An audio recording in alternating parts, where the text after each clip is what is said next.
tired of waking up and never having nothing. I'm losing my mind. 9 to 9, come rain or shine, I'm grinding so I can get by. Every night and day I pray I find a way to make it work. Cause working 90 hours a week every week is such a burden. I'm praying, Lord, take me away, cause I don't know if I can deal with this another day. My boss is irking me, working me to the bone, and my phone is never on. I told him, give me another week and I can pay it. I'm saying I still gotta buy a car, I've been walking since April. Man, I swear it's so stressful. God, I'm just trying to stay faithful. Try not to flip like jujitsu. Story of another young man just trying to make it with the weight of this whole cold world. Just trying to break him crab coming from the bucket. Said I won't amount to nothing. Tell the haters I ain't shaking. Look in they face and tell them, well, tell them everything is for a reason. What's going on in my life symbolizes another season. The rain will never last, know the past. The road is rocky, it's a roller coaster, holding on fast. I roll with the punches, well, that's all you ever can do. Whether or not you think you make it through, we all are here for a purpose. And none of us should be perfect, and none of us should be hurting, and none of us should be on your own or all alone. Just look inside your soul and see you have what it takes to be great, all alone. So if you're ever feeling not so strong, just hold your dome, because we're almost home.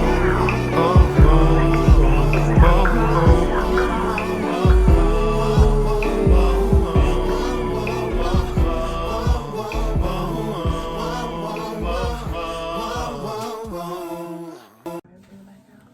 What's up, y'all?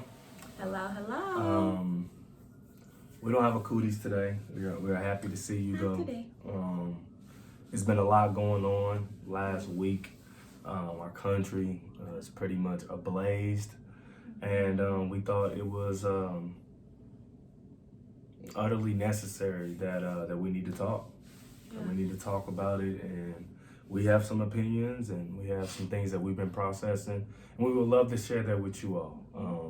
Before we get into it, we would love if you hit thumbs up on this video, hit subscribe, and just leave a comment. How are you doing? Emotionally, spiritually, physically. How are you doing? How are you processing everything? Just let us know. We would love to have discussions with you all. And this is something you can't go through alone. So it takes community, and you all are a part of our community. And so please leave a comment on this video. Even if you've never left a comment, leave one this time. Yeah, let us know how you're doing. Yeah, and so I guess I could start off and say, how are you doing? Oh, I would have asked first if I'd have known I had to answer first. I'm okay. I think there's so many things to unpack and to think about. So I'm thinking about all of the riots, the looting, like people are angry and people are grieved and people are just fed up in general. So where I sit is like, I understand like your emotions. I understand being angry. I understand that we've tried other methods, like don't kill us. Hey, please don't kill us. We are not a threat. We don't have a gun. Our hands are up. Like we've tried so many methods to get a simple conclusion of just don't kill us. Like we're not asking for a lot. We're just asking that we would be considered as equal humans at this point. So how I feel, I don't know. I feel like it's just so much to think through and so much to process that is overwhelming. Yeah. How are you feeling? Like you said, I think it's several things kind of going on that are evicting or soliciting emotional reactions from myself. I definitely have felt anger and rage over the past week. Felt pain and sadness, frustration. I think that I've tried to strategize and come up with different plans for action. I think most of all, I felt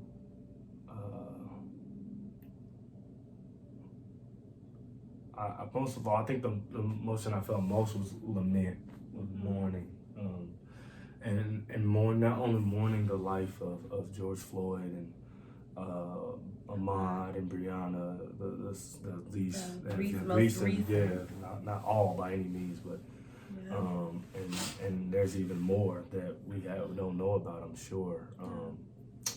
Not only was I mourning their loss and mourning for their families, but mourning for a country that just systemically gets it wrong. Like mourning the fact that our country is going to have to answer to God for how we've treated the poor and the orphans and the widows and the minority. That's true. And just lamenting that. That it just doesn't get looked over or like wiped away. So I've been, I've been in that kind of space for the most part of this week. And I think for me, my foundation in Christ has been unspeakably helpful. Like I don't even have words for how much the Holy Spirit and the Word of God has been a rock for me in this time of turmoil and chaos. I don't know how people, especially people who look like me, who don't know Jesus, are coping or are sorting through everything. I think it's hard even for believers, like Black believers. Like, it's hard for them as well because it seems like for us, and I can say more so than anyone else because I'm Black, so I don't know any other experience, but it seems like my Blackness clashes with my Christianity so often. Because it's like, I am Black, so of course I'm mad. Like, I am very, very, very upset by what's going on. But because I'm a Christian, I feel like I have to not necessarily water down my anger, but I have to process it differently. Because if I weren't a Christian, who knows how to process it? I may burn and build it down too. Like, I am fed up. Like, you niggas don't listen. And I'm tired of telling you the same thing over and over again. But because I'm a Christian, it's like, no, but there has to be hope somewhere. Like, you have to forgive. You have to give them another chance. You have to work through it differently. So I feel like with situations like this, like, I always struggle because being a Black Christian works together most of the time. But when there are issues where it's like, I am beyond angry, it's like, I don't know how these two are working together right now. So that's a very interesting point.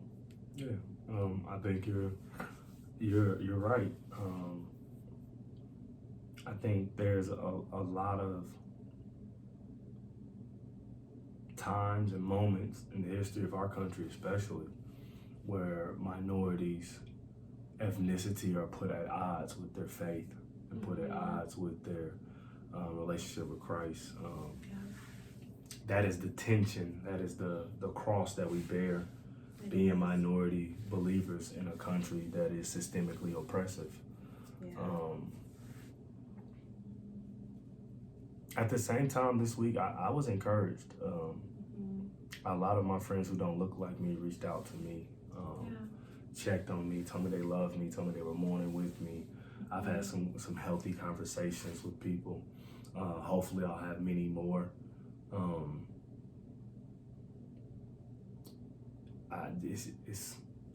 It's like, yeah, because like the only way to move forward is to have these conversations, but you got to get to the place where you can have them. Yeah, like sometimes I'm just not, and like I've been having these conversations for years and years, since the first race reconciliation group I was part of would Be the Bridge, and it's like that was probably 4 years ago when I first got back. So it's like I feel like I've been having those conversations, and sometimes it's like I don't want to. Like today's not a day where I just want to have a conversation. I feel like I'm going to talk to someone who doesn't understand about the feelings that I have or the moment that we're in as a culture. And some days I do, but on the days that I don't, it's like you kind of have to, or I would say like they have to figure it out too. Like there are so many creatives who are expressing how we feel in the moment that you can like read their work, you can look at their pictures, and you can get an idea. So I do appreciate all the people that have reached out, and especially all the people that have like, oh, I love you, and Justin, I love you, and Louise, I hope you're doing well, I'm praying for you. It's like, sometimes I need that, because you're not asking me to give you more than I have at this time. You telling me that you love me, and you're thinking of me, and you're praying for me, that's great, because that's all I can take right now. So I think that it's a balancing act between knowing like what you personally can take, like what mentally and emotionally, and then also wanting to help others because you know that like they have influence and they can talk to people that you cannot, Mm-hmm. and they can retell your story and they can bring about change that way. So I feel like it's balancing those two. Mm-hmm. Yeah, no, I think you're right. I think one thing that our country struggles with, and I was talking to a friend about this, I think yesterday or a couple of days ago, was as a majority group, right? European Americans have never come to a consensus and apologized to minorities for the oppression and the systems that they set up that allowed this country to become what it is. Yeah, you're saying like from the White House or like from like big, because I know they like local, like small groups have apologized or addressed it, but I see what they're saying, like they haven't, they've never come together like made it right. And I think the problem with sometimes the apology, because I read one a few years ago, I'm like, man, is this good enough? And the answer is like, no. Like your words are okay, but they don't mean anything to people who have had to endure your words for so long. It's like, apologize and then what? Like, how do we know that you are really, like, that you should be, not that you should be forgiven, but how do we know that you have been changed? Like, your apology is great, excellent, cool, I accept it, thank you so much, but now what? Like, your apology doesn't wipe away years and hundreds of years of just mistreating brown people. Like, it's just not okay to me. Some people think apology is great, but I'm like, apology is the step one. Okay. Like so that's where we're beginning. So a lot of people are asking, well, what's the second step? The second step? Oh, equality. Like your apology is great, but what about all the people who have had to endure unfair treatment or unfair situations because of the way that you built this country? For example, education. I feel like black students, but I'll say black students in particular, we should have access to things that and systems, and even if it's just HBCUs, it should be something that we are given in far as education, because we were not allowed access to education. We should be given land. We should be given things that would make, not even necessarily even the playing field, but just allow us to have equity. Yeah, that's what I think step 2 would be. Step 3 is, I don't know. I think that we, no time like the present, we should be given access to, like, we should have political power, or we should have, like, not in, and I think that my issue is, like, we are so divided. So, like, in some places they have black people in places of power, so they're judges, they're DAs, they're different things are black, but it's across the board. Like, we should be represented at every level in every city, not just black people, but Latinos and, like, other racially diverse people as well. Because I think a part of the issue is that the higher you go up, the less likely you are to see someone who looks like you. And the higher you go up, like, the more decisions they make, the more influence and power that they have. So they're making decisions and passing laws and bills, and even beyond, like, physical things, they're passing, like, ideologies and thought process down that represent them, because that's who they are. So I think that we need representation, like accurate representation, somebody who's black and understands, or who's Latino and understands. Like, we need people, we need us. What do you think step 2 is?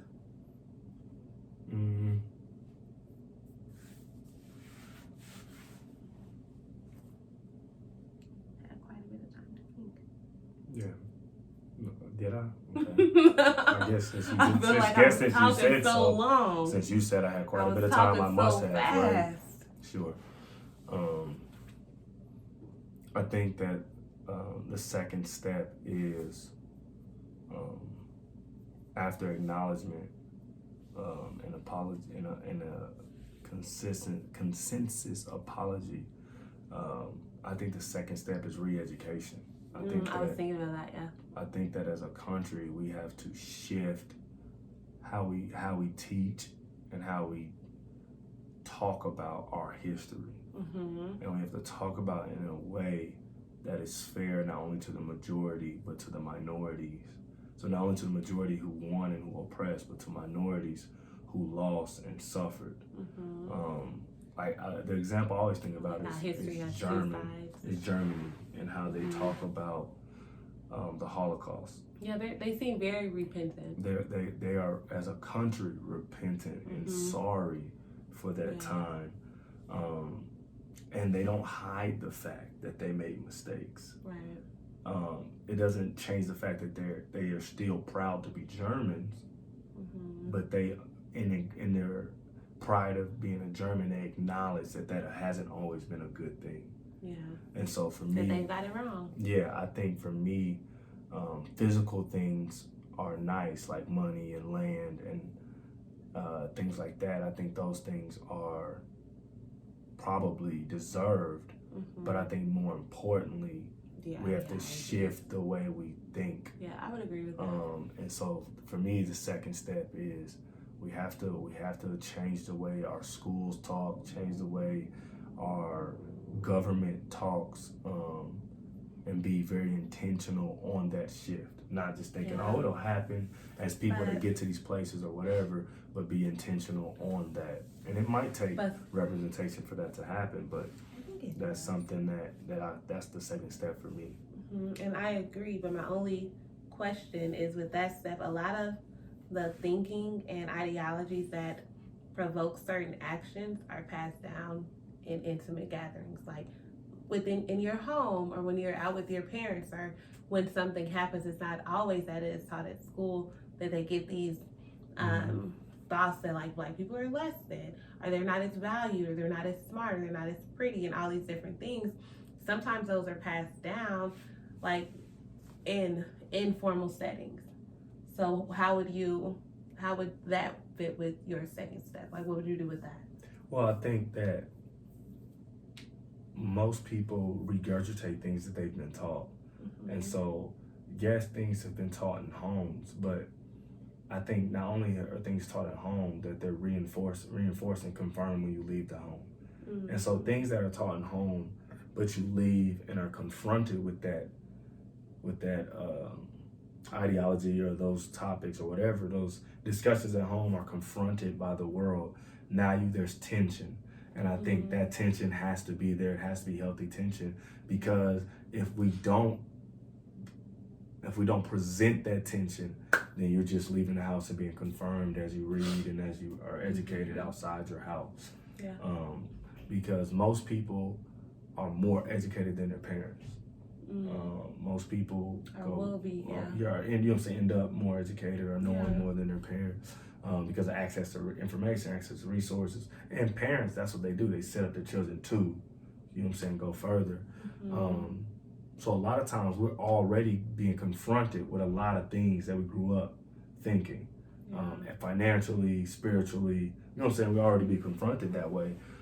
And many of us make decisions that are different than what we were taught already because of new information. And so I think it works the same way. So the education system, a part of it should be used to confront and dispel ideologies that do not promote equality and equity and justice for all. Yeah. Okay, I agree with that. Yeah, because I think the education system is already being used to push certain things. Yeah.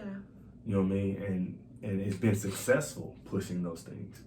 So I don't think it's far reaching to think that it would not all of a sudden not be successful. Yeah. Because it's pushing something that is true and right. And so I think you kind of touched on it a little bit, but it's been a lot of cities on fire right now. What do you think about the rioting and the looting? See, it's hard because I understand their anger. I understand that people are frustrated, that they are grieving, they are mad, and they want to get it out. I do think I was having this conversation last night and the night before with some young men, but I do think that some people who are looting and doing all the extra stuff do not represent our community. I don't think it's all black people are starting these fires and running in these stores. It's not enough of us. No, I don't think so. I think that some people who are doing that are outside of our community, and it just so happens to reflect poorly on us. But for people who are just angry I understand their emotion. Like, I understand their anger. I completely get that part. I wouldn't loot. Like, I'm okay with protesting and probably a level of rioting, but I wouldn't loot and run in stores and take stuff and run out. Like, I disagree with that, and I would not do that. Mm-hmm. But I am completely okay with the yelling and the marching and the signs and all, like, whatever is necessary with that part. I'm fine with that. I think that sometimes people say we should protest peacefully, like, let's just sit down or do sit-ins and stuff like that. And it's like, I get it. If that's what you're comfortable with, by all means do it. However, I think that I don't know how much that I would say that works. Like, if I think it would be effective, I don't know. But I do think that because there's so many riots and protests going on across the world right now, that people are operating in unity, and it feels like like people are being heard and people are being seen, which I think is the purpose of rioting. Like, let's get your attention so you can see, like, we are not okay with this. Like, we are not going to sit and let anything happen. Like, we're not going to watch how you just keep killing us. It's just not going to happen. And it shouldn't happen. What do you think?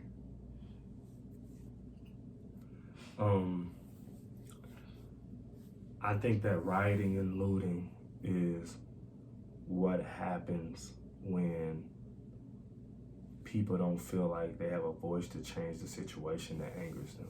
Mm-hmm. And so, was it a riot is the language of the unheard or something? Yeah, that's what Martin Luther Okay. King said. Yeah, because I think that, so like the analogy that I use that kind of works for me when I'm thinking about it is that, like, it's like when you're young and your mom yells at you and you get in trouble and you feel like you didn't do nothing. Mm-hmm. And you go in your room, you slam your door, and you start knocking stuff off your dresser and throwing stuff out your closet. Mm-hmm. And you're upset, you're angry, you spend all that energy, you finally sit in your bed, and you calm down. Mm-hmm.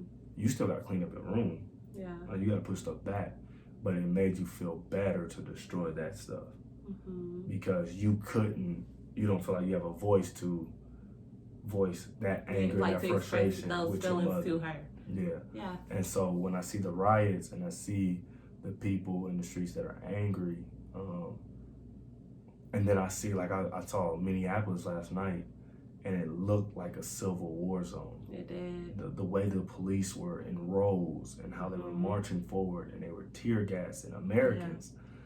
They were shooting them with rubber pellets, rubber bullets. It reminded me that, like, people say, like, yeah, y'all angry, y'all should do something to the police. I hear you, but our police in America are military units. They're prepared for that. Like, they had riot shields, they had gas escalation. Like, so, like, we're not you're prepared saying for that. People that are untrained, who are unequipped, we don't have tear gas. Running on we pure don't have emotion and adrenaline. Like, no tactical strategy. We don't no have, plan. You know what I'm saying? Yeah. That it's not like it wouldn't be a fair engagement. And deep down, people know that. Yeah. And so we lash out at things that we can lash out at. And our anger goes to places that might not necessarily be the source of it, but is definitely the brunt of it. And they catch their collateral damage in a storm of emotion. Yeah, I would agree, because I think what I've liked about this, but one way that I felt connected with everything going on is, like, through media, like images and, like, the picture that they show. It looks like people are angry, like, in every sense of the word, just by what they're spray painting, like burning down buildings and stuff, which I don't completely agree with, but it looks like not a temper tantrum, but all right, I'm mad. Like, now I'm mad, and these are the repercussions of our collective anger, as well as something gotta change. Like, something's gonna have to change, or we won't have buildings in our cities. Like, look at us, come talk to us, see what's going on. Yeah, and I think we're ready to wrap up. We gotta head out of here in a second. I think that one thing that people underestimate, and one thing that people don't understand completely is that when as much as we want systems to change and we would love for them to change peacefully, violence is required because systems violently reject change. And so I think when I saw Minneapolis, it's a perfect example of that. People are protesting the execution of a black man who was basically strangled to death by a police officer's knee. Yeah. He was asphyxiated. He was killed through suffocation.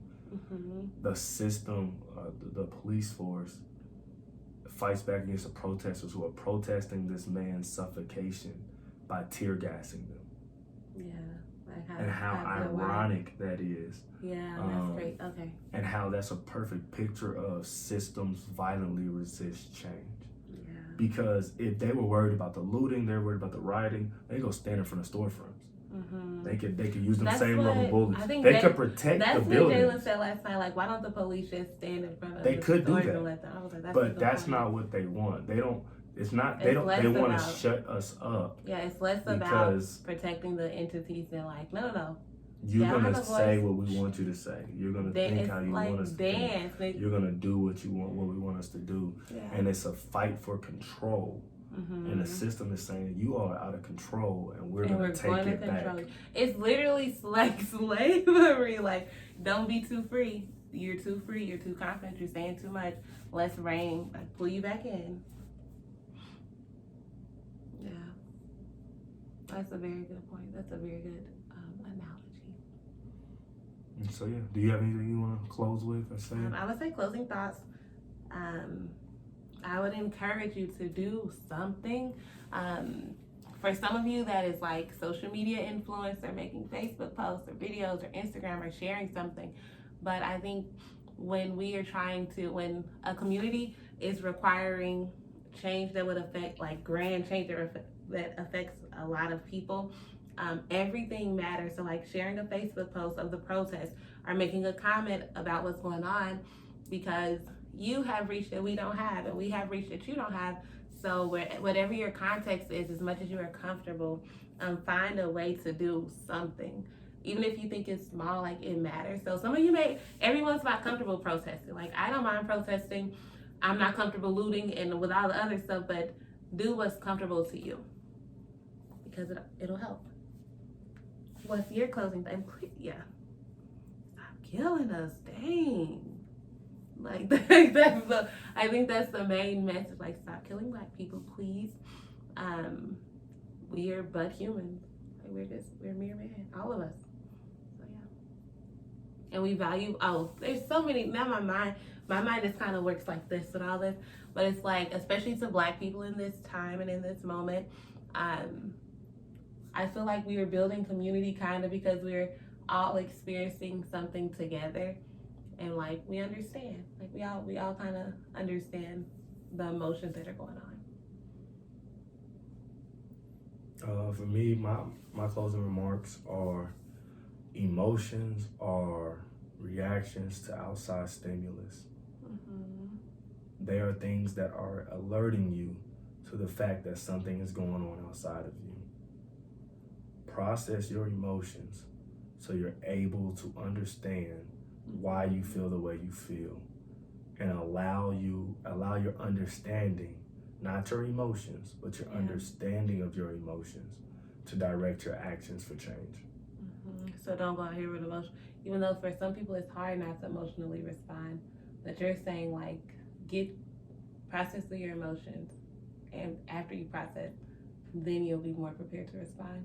Yeah, and your response will probably be more productive. Yeah, because it won't be emotion-based. Because I can't stand when people say, oh, you're only saying that, or you're only doing that because you're emotional, or you're sad, or you're mad, or you're angry. And it's like, no, like, I am those things, but don't taint my action because of my emotion. You see what I'm saying?